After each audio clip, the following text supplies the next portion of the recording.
d'un texte de M. Jean-Marc Moscovitch par M. Jean-Marc Mimoni.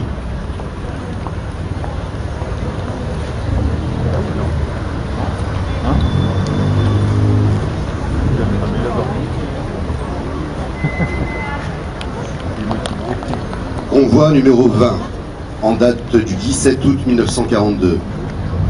Simon Goldstein, 2 ans. Bernard Goldstein, 7 ans. Georges Goldstein, 8 ans. Dora Bienenstock, 5 ans. Henri Bienenstock, 9 ans. Shanna Bienenstock, 12 ans. Paul Skorupka, 5 ans. Samuel Skorupka, 6 ans. Les jumeaux Jacon et Henri Skorupka, 8 ans. Denis Sinabert, 6 ans. Lucien Sinabert, 10 ans. Georges Sinabert, 12 ans. Ginette Moscovitch, 2 ans.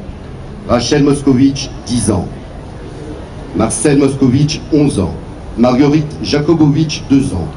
Armand Jakubowicz, 4 ans. Rebecca Jakubowicz, 6 ans. Anna Jakubowicz, 7 ans.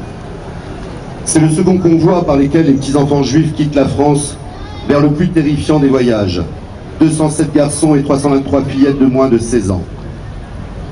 Le 16 juillet 1942, à 4 h du matin, débute la plus grande arrestation massive des Juifs réalisée en France durant la Seconde Guerre mondiale. La rafle a été préparée de longue date. Depuis la conférence de Wannsee, en janvier 1942, Eichmann organise les convois de déportation dans toute l'Europe. Il sollicite les représentants nazis dans les territoires occupés pour exécuter des rafles et organiser des convois vers Auschwitz. En France, c'est le SS Obersturmführer Dannecker, le chef du service juif du SD en France, occupé de fin 1940 à juillet 1942, qui est chargé d'organiser la rafle. Il est sous les ordres du général Auberg, chef des SS et de la police allemande en France. Eichmann est venu les voir à Paris et déclare: le rythme prévu jusqu'ici de 3 transports hebdomadaires, contenant chacun 1000 juifs, devra être intensifié rapidement, en vue de libérer totalement et le plus vite possible de France de ces juifs. Pour cela, il négocie avec la police française qui accepte de collaborer et d'organiser seule la rafle. Les policiers, Jean Leguet, délégué de la police de Vichy en zone occupée, et René Bousquet, secrétaire général de la police française, négocient avec Dannecker. Ils mettront la police française à la disposition des Allemands pour faire la rafle. Ainsi, le 10 juillet 1942, Dannecker téléxe à Eichmann que la rafle sera conduite par la police française du 16 au 18 juillet et que l'on peut s'attendre à ce qu'il reste environ 4000 enfants après les arrestations. En fait, seule la police française et quelques officiers nazis seront dans les rues. Les soldats allemands ont presque disparu de la circulation durant 2 jours. Ils laissent faire leurs amis policiers français. Les policiers français, dès l'aube, frappent à la porte des appartements où on leur dit d'arrêter les juifs. Ils les conduisent ensuite vers des autobus. De là, ils sont amenés au vélodrome d'hiver. Le vélodrome d'hiver, en abrégé Veldiv, était, comme son nom l'indique, une piste pour des courses de vélo dans un stade couvert. C'est là, dans les gradins, que furent emmenés les juifs arrêtés. Le lieu fut choisi parce qu'il pouvait contenir un grand nombre de personnes. Dans tout Paris, des cars de police sillonnent les rues. Les policiers investissent les immeubles et les pavillons, réveillent les familles, les obligent à faire hâtivement leurs bagages avant de les amener dans les camions qui les mèneront au centre de rétention. Parfois, des suicides se produisent. Une mère jette ses enfants par la fenêtre du 4e étage et les rejoint dans la mort. Une autre petite fille fait de même. Un médecin de Montreuil s'empoisonne avec sa famille. Les rumeurs couraient en effet depuis quelques jours sur une grosse opération contre les Juifs. Mais rares seront ceux qui avaient pris les mesures adéquates en vue d'échapper à la rafle. Si on nous en donnait le pouvoir, on les trouverait bien, tous ces Juifs qui restent planqués chez eux, s'éclamera un agent de police. Si nous avions su que c'était pour faire ce travail, reconnaîtra toutefois un autre garde mobile. La plupart d'entre eux sont jeunes ou anciens prisonniers de guerre, et dans l'ensemble, la police française s'acquitte de sa tâche sans zèle particulier, sans véritable opposition non plus, souvent avec brutalité. Quelques cas de compassion seront néanmoins recensés. Les familles sans enfants seront immédiatement envoyées à Drancy, tandis que les familles avec enfants seront parquées au Veldiv, le complexe sportif de la rue Nélaton. Prévu pour habiter 12 000 personnes, l'établissement reçoit 7 000, dont 4 051 enfants dès le premier jour de la rafle. Les conditions d'accueil sont indescriptibles. Pas de nourriture, pas de place, pas assez de sanitaires, une ambiance de terreur et de chaos. La nuit, relate un rescapé, nous étions tous recroquevillés pour dormir et beaucoup de personnes criaient, c'était affreux. Un médecin dépêché sur le lieu relate: l'atmosphère était tellement saturée de poussière qu'elle devenait par moments irrespirable et provoquait des phénomènes de conjonctivite. La chaleur estivale est écrasante. André Bord, qui dirige l'UGIF sur Paris, Union Générale des Israélites de France, le Conseil juif instauré à l'initiative allemande, à l'occasion de rendre visite au Veldiv dans l'après-midi du 16 juillet, soit le premier jour de la rafle parisienne.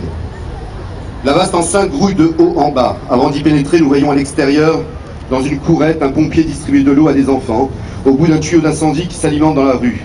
Il n'y a donc pas d'eau à l'intérieur. Dès l'entrée, de nombreux ballots épars, des hardes enveloppées dans des édredons ficelés de valises, des sacs de tout genre. Interrogés, les gendarmes répondent: objet perdu. Nous pénétrons sur la piste centrale par le tunnel. Spectacle. Une foule énorme dans les tribunes où les fauteuils paraissent tous occupés. À l'examen, on constate des milliers de gens assis occupant avec leurs ballots et valises les fauteuils autour d'eux. Sur le terre-plein central, les enfants courent et semblent jouer, pourchassés par des gendarmes qui ont l'ordre de les faire remonter dans les gradins. De temps en temps, des jeunes gens apportent des baquets d'eau et tous s'y précipitent pour remplir leurs quarts, leurs casseroles ou de simples boîtes de conserve. Sur la piste à droite, en sortant du tunnel, des brancards sont posés où gênent des femmes et des enfants étendus. Dans une petite enceinte à gauche, la Croix-Rouge a installé une ambulance où s'affairent des infirmières et les 2 médecins. On a l'impression qu'il n'y a que des enfants et des malades. Pour cet ensemble, on n'a amené qu'une 50aine de brancards et matelas. Une femme devenue folle est liée sur un brancard. Une autre a cherché à tuer son enfant avec une bouteille. Une autre fut amenée, les veines du poignet presque sectionnées par sa mère. Annette Muller, survivante, témoigne.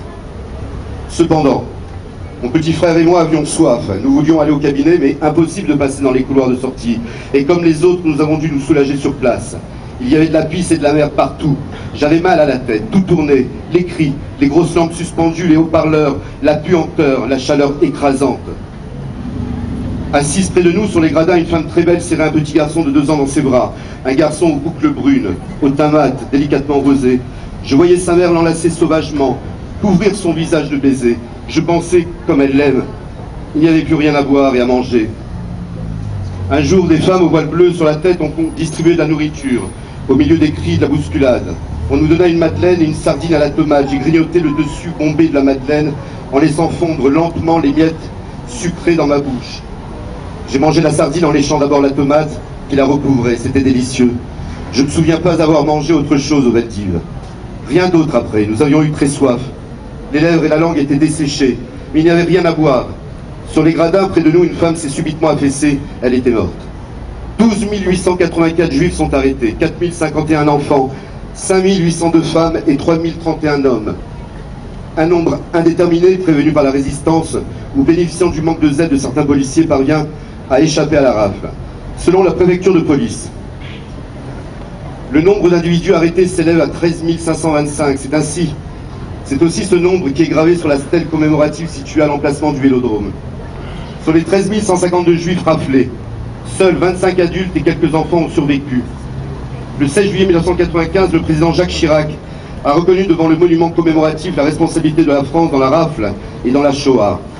Il a notamment déclaré: « Ces heures noires souillent à jamais notre histoire et sont une injure à notre passé et à nos traditions. Oui, la folie criminelle et l'occupant a été secondé par des Français, par l'État français. Il y a 53 ans, le 16 juillet 1942, 4500 policiers et gendarmes français sous l'autorité de leur chef répondaient aux exigences des nazis. Ce jour-là, dans la capitale et en région parisienne, près de 10 000 hommes, femmes et enfants juifs furent arrêtés à leur domicile au petit matin et rassemblés dans les commissariats de police. La France, patrie des Lumières et des droits de l'homme, terre d'accueil et d'asile, la France, ce jour-là, accomplissait l'irréparable. Manquant à sa parole, elle livrait ses protégés à leurs bourreaux. Aujourd'hui, 17 juillet 2011, peut-on encore commémorer la rafle du Veldiv quand dans certains établissements scolaires, il n'est déjà plus possible d'enseigner l'histoire de la Shoah? Combien de temps encore pourrons-nous commémorer la rafle du Veldiv et la déportation avant que la mémoire disparaisse au profit d'un clientélisme devenu refusant toute évocation des Juifs en France? Déjà, des manuels d'histoire de certains éditeurs omettent de parler de la Shoah, effaçant ainsi la mémoire collective, l'histoire des Juifs en France, une histoire vieille de 2000 ans, pendant lesquels les Juifs furent toujours présents sur le territoire national. Aujourd'hui, plus que jamais, le devoir de mémoire est important, car le danger n'est pas tant l'oubli que l'on craignait quand les derniers survivants auront disparu, mais bien l'effacement pur et simple de la mémoire française, de la présence des Juifs et de leur déportation. De l'extermination d'hier jusqu'au révisionnisme historique d'aujourd'hui, l'œuvre commencée par Hitler semble avoir trouvé de nouveaux relais. Déjà, certaines tentatives de manipulation de l'histoire ont été repoussées, comme tout dernièrement celle des manuels d'histoire qui, de façon propagandiste, tentaient de représenter l'État d'Israël comme un État illégitime au Moyen-Orient. Cette nouvelle forme de révisionnisme, après avoir touché la Shoah, s'attaque aujourd'hui à l'État juif, cette fois par pur clientélisme, de tout temps. La Corse a largement démontré son soutien au peuple juif opprimé. Rappelons qu'au XVIIIe siècle, le roi Théodore avait incité les Juifs à s'installer en Corse. Puis, Pasquale Paoli leur avait pleinement garanti l'égalité des droits. Puis, cependant la Seconde Guerre mondiale, nombre de Corses se sont illustrés en protégeant et sauvant des familles juives. Le peuple corse, attaché à son histoire et à sa culture, saura comprendre les aspirations du peuple juif à ne pas voir son histoire bafouée et disparaître de la mémoire nationale.